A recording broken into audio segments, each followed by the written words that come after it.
And before we get started, I will try to do a real quick summary of what we're doing because we have a lot of visitors with us this morning. And so thank you so much for coming and being with us. And also, I see that there are quite a few folks outside, so thank you for being with us too out there. I said several weeks ago that we're going to be spending some time in Genesis, and it's not going to be a study of Genesis. We're not going through and saying, here is what Moses was saying in the book of Genesis. There are principles and lessons that come, and Genesis is maybe one of the places in the Bible where those principles and those lessons are more compact than anywhere else in the Bible. I mean, the only other competition I can think of is maybe the Sermon on the Mount. There's a lot of lessons that we had in there, but Genesis is just jam-packed. And so what we did last 2 Sunday mornings ago, Adam preached last Sunday morning, so 2 Sunday mornings ago, what we did was we just started with Genesis chapter 1 and verse 1, and the text that says, in the beginning God, and we said, all right, so what does that teach us about God and who God is and what God is like? And we came up with these 3 things. That number 1, God created all things out of nothing. That's ex nihilo. We talked about that. It's not like there was a bunch of stuff swirling around matter in the universe. There was nothing. There was no matter in the universe. God didn't form that swirling around matter into something. He created the matter because there was nothing before it, and then he created all things. And so God created all things out of nothing. And on that point, what we did was we talked about how you don't even need the Bible to tell you this stuff. This is what Romans chapter 1 is talking about. There are some things that we ought to be able to just look at the universe and know. And one of the things that we just know is that nothing comes from nothing. There's never been a situation where there is absolutely nothing and then just poof, something pops into existence out of that nothing. And so the fact that through our experience, nothing created nothing, it leads us all the way back to the beginning of the line where we say there has to be an unmoved mover. Somebody had to start the ball rolling, and that's our picture of God. If you want to think about that and remember that, we called that the cosmological argument for God. The second thing is that we said God is self-existent. He just is. The theology word for this is aseity. The Bible verse that paints the picture the most is one of the things we were close to this morning in Bible class, where Moses said, who shall I tell the people of Israel sent me? And God says, tell them my name. I am. I just am. I always have been. I always will be. I just am. I exist. And I never have not existed. And so in this one, we talked about the idea of a dream. You know, a dream exists because you create it with your mind. The dream depends on you for its existence. You don't depend upon the dream for your existence. And that's like God. He just is. He exists, even though all other things are created. And then thirdly, we talked about how God sustains and maintains all things. That sometimes we would think of the world as something that God created, and it's almost like a clock that he wound up and he said, okay, go. And he's sitting up on his throne in heaven just watching the whole thing happen. And that's not the biblical view at all. The biblical view is that God is actively involved and engaged in making the world work from day to day, from minute to minute. And so just like the dream illustration, if I wake up, my dream goes away. If God stops sustaining and maintaining the world, it doesn't exist any longer. And so that's at least the biblical view of this. And so all of that was really just an introduction to what I want us to accomplish today, because what I want us to do throughout these Genesis lessons, and not every single one of them will be 2 different lessons, but what I want us to do is I want us to say, so what are some principles that we extract from these truths that shape and direct our lives? What are some things, based upon these three things, what are some things that I take away from this that influence the way that I live my life for the rest of the day and tomorrow and next week and forever? And I think there's 6 or 7 things on my list today, and we'll just mention them. You can go way deeper into each one, but we'll talk about these. Number one, principle number one. If it is true, and I see no other viable alternative, if it is true that God created all things out of nothing, that he is self-existent, and that he sustains and maintains the entire universe, and it wouldn't exist without him, if that is true, then it is true that he is absolute Lord. And when I say absolute Lord, I mean that. Absolute Lord. He is bigger than anything, more important than anything. He is the God where all things start. Absolute Lord. There's a place in the Bible where I think that I like this one more than anything else. You'll see gobs of examples in the Bible of how people talk about this, but I like this one. It's in Genesis chapter 14 where Abraham goes off to war and he's coming back home and he encounters Melchizedek, and they have this conversation with one another. And it's not that conversation that I'm interested in. I'm not, who's Melchizedek and what does he say and what does Abraham say back to Melchizedek? That's not what I'm after. What I'm after is just to listen to the way that these people talk and how they refer to God when they speak and think about who God is. In Genesis 14, Melchizedek, king of Salem, brought out bread and wine. He was priest of God Most High. That's our point right now. Absolute Lord. He is God, and not only God, he is God Most High. There is no God or thing higher than him. Absolute Lord. Melchizedek was a priest of God Most High. He blessed Abraham, and blessed be Abram. This is the blessing. Blessed be Abram by God Most High, possessor of heaven and earth. It's not enough to just say God Most High, there's nothing bigger than him. You got to describe what he owns. And what he owns is literally everything. Everything up there, everything down here. It all belongs to him. He is absolute Lord. Possessor of heaven and earth. And blessed be the God Most High, who has delivered your enemies into your hand. And Abraham gave him 1/10 of everything. And the king of Sodom said to Abram, give me the persons, but take the goods for yourself. But Abram said to the king of Sodom, I have lifted my hand to the Lord. That's another thing that we call him. I mean, that doesn't, if you call him Lord, that doesn't quite paint the picture, but you call him Lord because he's your master. But Lord, God Most High, possessor of heaven and earth.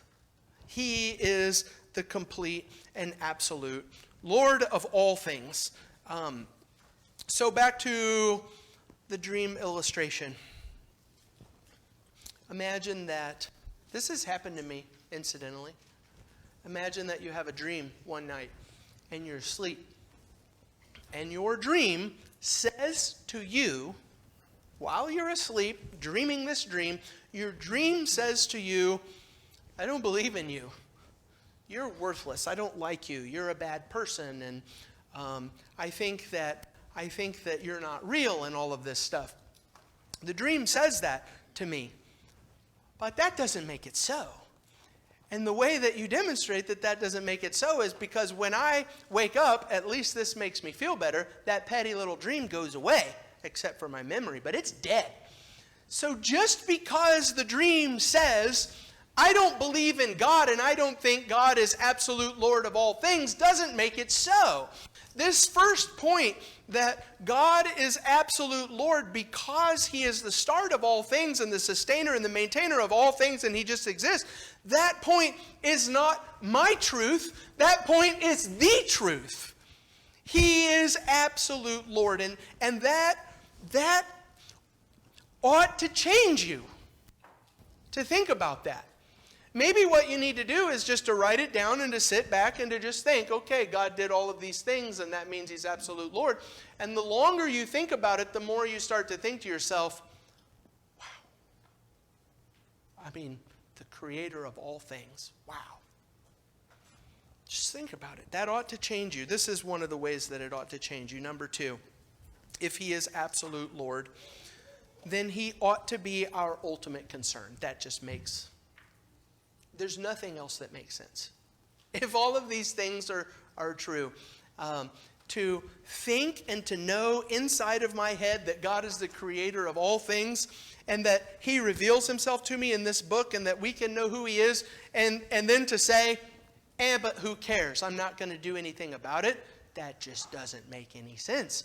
And there's all kinds of words that come to mind to say about somebody who does that I'm not going to say because we don't say those words in our house, but it doesn't seem to be a smart way of operating. Turn over to Isaiah chapter 40. There's something that I want to show you. In Isaiah chapter 40, God has this conversation with Israel through the prophet Isaiah. We're going to start in verse 18. And what he's doing in this conversation is God is comparing himself to idols. And you will see this point as we read through this text, but think about it. If you made the thing with your hands, or if you paid somebody to make the thing with their hands, it's not God. It was made. You know that it's not God because it was made. We don't worship and devote ourselves and serve things that were made. We devote ourselves and worship and serve the one who is the maker of all things that are made. That's what this text is about. Isaiah chapter 40 and verse 18, to whom then will you liken God, or what likeness compare with him? An idol? There's a lot of sarcasm in these verses. An idol? A craftsman cast it. And a goldsmith overlays it with gold and cast it for it silver chains. He who is too impoverished for an offering chooses wood that will not rot. Okay, so you don't make one out of gold or silver. You make it out of wood. The point is still the same. The thing was made. He seeks out skillful craftsmen to set up an idol that will not move. The thing can't even move, and you're going to worship it? Do you not know? Do you not hear? Has it not been told to you from the beginning? Have you not understood from the foundations of the earth? It is he who sits above the circle of the earth, and its inhabitants are like grasshoppers. It is he who stretches out the heavens like a curtain and spreads them like a tent to dwell in it, who brings princes to nothing, who makes rulers of the earth as emptiness. And so not only is it false idols and false gods and other things in this world that we may be tempted to serve, whether it be money or the pursuit of our own happiness even, or our gods, our careers, our fun, whatever it might be, to serve that thing that was created instead of the Creator is just ridiculous. If you go to Romans chapter 1 and verse 18, we'll go there in just a minute, so I'm not going to turn there now. But Paul says there are some things that you should just know about God. You don't need the Bible to tell you. You should just know them about God. And this is the number one thing on that list. Don't worship the thing that was created. Worship the thing that created all things. So, on a practical level, serving a created thing is not a good idea. Number 3. This is really 2 points snuck into one. If these two things are true, that God is absolute Lord and that he is my ultimate concern and nothing comes before him, to displace him for anything else is crazy. And if those two things are true, there are two things that I think come from that. Number 1 is humility. Turn over to Job chapter 38 with me. I won't read all of Job 38 because this is a long section. And if you've never read it, or if you're not familiar with it, stick your little marker in your Bible here and do it as soon as services are over or later on this afternoon, because you'll see the point, and it's a really good point. as we think about who God is and what that means, if you walk away from that thinking that you're pretty awesome, then you haven't got the point. It just is mind-boggling. And I'll own some blame and responsibility in this one for myself. To consider who God is and how that ought to affect me and influence me throughout my life, and still think, boy, I am really something. Boy, you have not got the point. In Job chapter 38 and verse 1, the Lord answered Job out of the whirlwind and said to Job, "Who is this that darkens counsel by words without knowledge? Dress for action like a man, and I will question you and make it known to me." So here comes God to Job, who's been saying a whole lot of stuff throughout this book of Job. And God says, "All right, buddy, you think you know all the answers to all the questions? I'm going to ask you some questions now. And you tell me what the answers are. Where were you when I laid the foundation of the earth? Tell me if you have understanding. Or who determined its measurements? Surely you know. Or who stretched the line upon it? Or on what were its bases sunk? Or who laid its cornerstone when the morning stars sang together and all the sons of God shouted for joy? Or who shut in the sea with its doors when it burst out from its womb? Adam and I were talking about this one yesterday.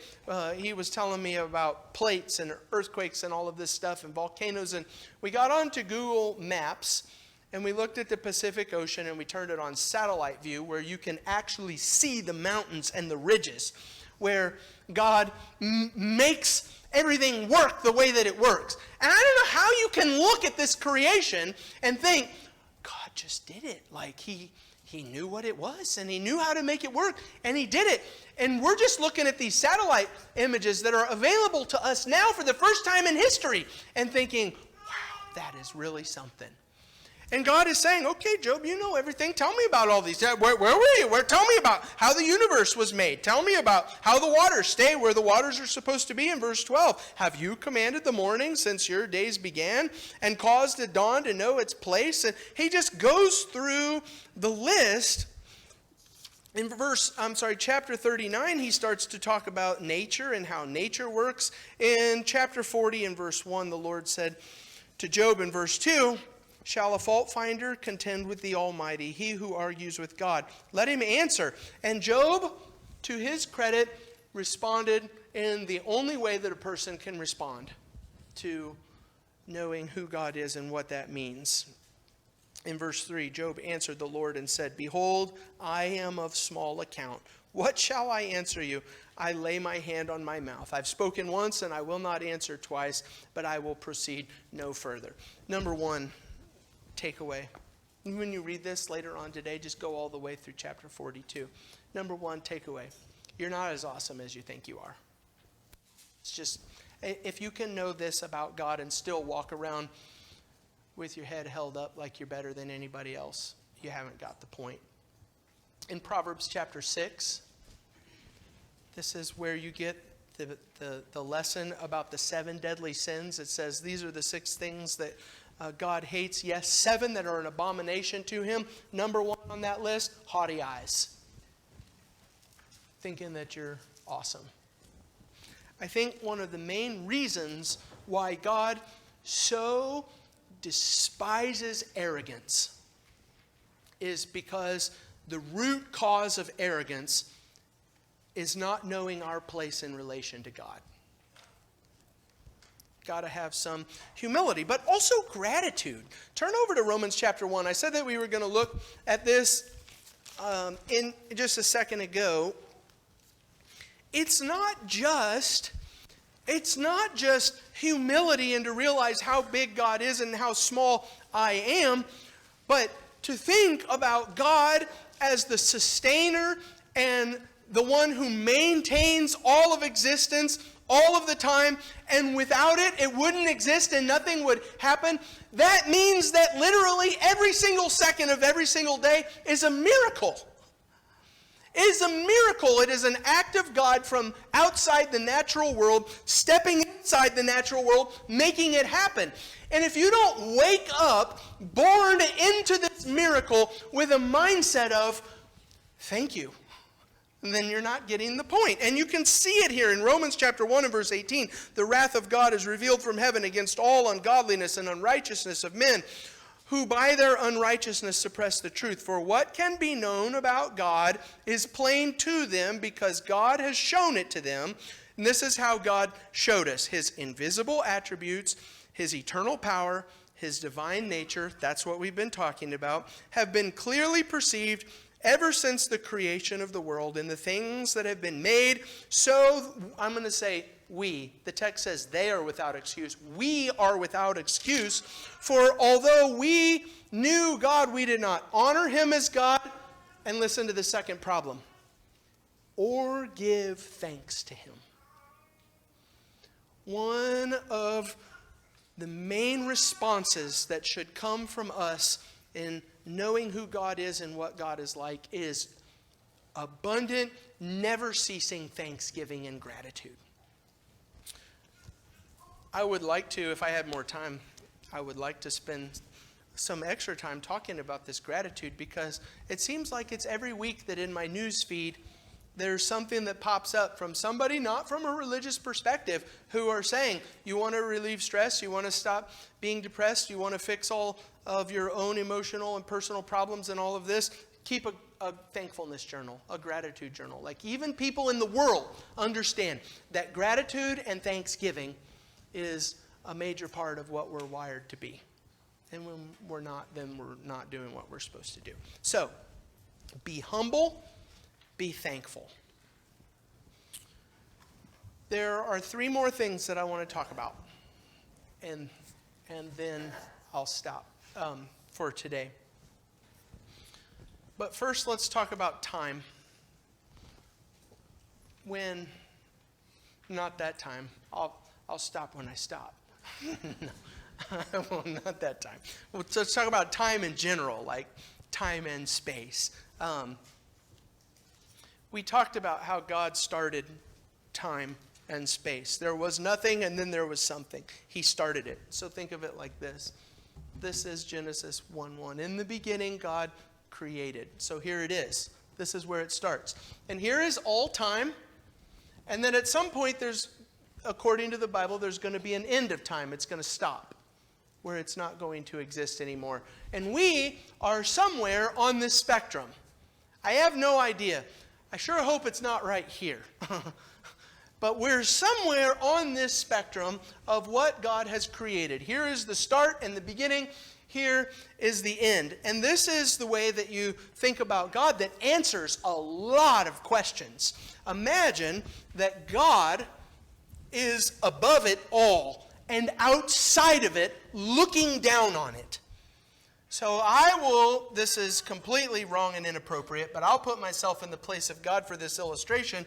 I'm God outside of time, looking down on it, and from my vantage point, I can see where it starts, and I can see where it ends, and I can see everything that happens in the middle, and how it works.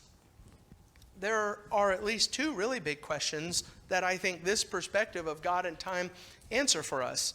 Number one, how can I have free will to choose what I'm going to do, but still be accomplishing God's purposes and not be some kind of a puppet? Because God's standing outside of it all, and he knows where to make me born, because he knows what decisions I'm going to make, and he knows that those decisions that I'm going to make are going to fulfill his purpose. He's looking down on it all, and he sees it all. And it helps us to understand some really big questions about God and how God operates. You know what this answers? It answers how predictive prophecy works. Of course God can say in the Bible that something is going to happen in the future, because he sees it all at one time. He knows from start to finish. He's outside of it, and he sees it. Think about that when you lay your head on your pillow and just see where you go. That God is outside of time. But here are a couple of things that I think that we should think about with this perspective of God and time. If you want to turn over to 2 Peter chapter 3, we'll just look at one verse in just a second. But here is number 1.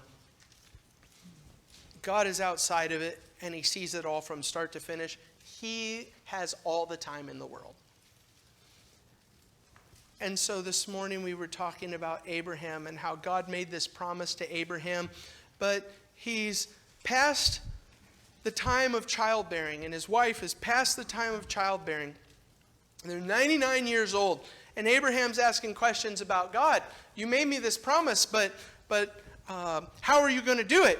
And God is standing outside of time saying, do you think that I'm like on somebody's schedule here, that this is a problem for me?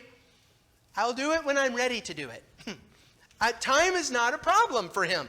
And so God called Moses when he was 40 years old and then sent him into the wilderness to prepare for another 40 years so that Moses didn't even start his functional work for God until he was 80 years old. And do you think that the time factor is a problem for God?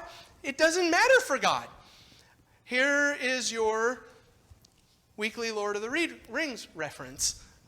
Gandalf shows up at the very beginning of Lord of the Rings, and Frodo says, you're late, and Gandalf says, a wizard is never late. He arrives precisely when he means to. And that's a picture of God. He's got all the time in the world to do whatever he wants to do, and so my job is to know that. 2 Peter chapter 3 and verse 8. Do not overlook this one fact, that with the Lord 1 day is as 1,000 years, and 1,000 years is 1 day. I don't think that that's intended to be a scale of time. I think it's designed to make a point that God is not confined by time. This is a great comfort and a great faith-building exercise for us to think about this. I don't have to worry about what God is doing or how God is doing it. I look at the world. These are conversations that I have with Bob Kyle. I told you about this, I think, last Wednesday. And I look at the world, and sometimes it's stressful. And you think, I don't know what's going on. But we've seen it all throughout the Bible. And God's response is, you don't have to know what's going on. You just have to trust me that I do. And I'm not confined to time in the same way that you are. So your job is to trust me. And here we are, back to our message of Galatians. And what God ultimately wants from us is our faith and to trust him. That's our job. God has all the time in the world. And this is the second one that we think about that. We don't have all the time in the world. In fact, not only do we not have all the time in the world, the time that we do have is very short. I'll read this passage in just a second, but this is the one that has been swimming around in my head. This is not just an excuse to tell you something I'm excited about, which I am excited about it. It's real, and this is what I've been thinking about for the last month. Last Tuesday was Becky and my 20-year anniversary. And I've spent the last month thinking, how has that been 20 years? I mean, it's just like, pew, gone. And it's just the opposite for Becky. She's like, that's only 20 years. We just did. But it's and you do it with your kids too, don't you? I was changing their diapers and holding them just the other day, and now he's taller than me and driving around because he doesn't want to ride with me in the car. And it's just like 16 years. It's just poof. It's just gone. Time is just gone without even thinking about it or recognizing it. James chapter 4 and verse 13, come now you who say today or tomorrow we will go into such and such a town and spend a year there and trade and make a profit, yet you do not know what tomorrow will bring. What is your life? For you are a mist. Think about mist in the morning. You can see it, but it's not tangible. You can't run your hand through it. It's just barely even there. You are a mist that appears for a little time and then vanishes. As soon as the sun comes up, it's gone. Instead, you ought to say, if the Lord wills, we will live and do this or that. As it is, you boast in all your arrogance. All such boasting is evil. There's arrogance again. So whoever knows the right thing to do and fails to do it, for him it is sin. Sometimes that passage, I think, is used to say, if you morally know what the right thing to do is, and then you choose to turn your back on it and not do it, then it's sin. And I think that's a true principle, but I don't think that's what he's saying in the context here. In the context, he's talking about time, and he says, whoever knows the right thing to do and fails to do it, that is, hey dude, you don't have very much time. That means you need to get on it now. Right now, because if you don't, you're going to wake up and poof, 20 years are going to have passed by. And you're going to say, where did it happen? And even worse, you might not wake up. Two thoughts about this. God has all the time in the world, but I don't. Number one, this can be a great comfort in times of trials. So you're living through some hard things and stuff is difficult in your life right now. In 2 Corinthians chapter 4 and verses 17 and 18, you can turn there if you want. I'm not going to. I'm just going to refer to what Paul said. Paul referred to the things that he was experiencing in his life, which were hard and a lot. He called it light momentary affliction. I can't imagine being Paul and experiencing the things that he experienced and being like, it's just passing. It's here and then it's gone. But a person who understands that I don't have all the time in the world and that God does is able to say, this is just temporary. And the second is Susan Ailey's sermon. I've referred to it so many times now, and it's in my camp material for this year. And I texted her last week about it with trying to not eat so much food lately, because that's where this comes from. This calls us to live in the light of eternity. And this is Susan's statement. Don't give up what you want most for what you want in the moment. How crazy is it to think that we're looking ahead to eternity with God and we would be willing to risk that or gamble it or even throw it all away because I want this thing right now? It doesn't make any sense. It doesn't make any sense. It's a revelation of the fact that I don't understand this spectrum and what it really looks like. I'm sure that there are a million other things that you could take away from Genesis 1:1 and some of the things that we talk about with God, but these are some of the ones that have come up in my head as I think about it. And every single one of these things ought to change who we are tomorrow. It ought to change who we are right now. God is absolute Lord. That means He is our ultimate concern. From this day forward, from this minute forward, nothing else comes before God. That's just silly. Nothing else comes before God. God's nature demands humility. We no longer live with a haughty and arrogant mindset. It demands gratitude. Every day is a miracle, and I'm thankful for it and what God has provided. God has all the time in the world, so I'm going to calm down because I don't have to lose my head.